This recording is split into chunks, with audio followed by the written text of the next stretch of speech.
Hey guys, in this video, I will show you how to download Google Maps offline on your Android phone. Let's begin. First, open the Google Maps app on your phone. Next, tap on your profile icon at the top right corner of the screen. From the menu that appears, choose Offline Maps. Now tap on Select your own map. A map will appear that lets you drag and zoom to highlight the area you want to save. You can choose a small region or a large one, depending on your need.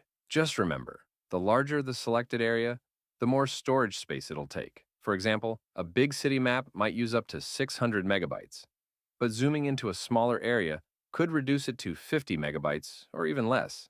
Once you've picked the area, tap Download at the bottom right. If you're asked to stay on Wi-Fi, you can skip that by tapping No Thanks. As the map downloads, you'll have the option to rename it by tapping the pen icon at the top right. By default, it'll be something like Map 1, but you can change it to anything you like. Once downloaded, the map is ready to us, even without the internet. You can also tap the three dots next to the map to update, rename, or delete it later on. And that's it. You've now downloaded Google Maps for offline use on your Android. Thanks for watching.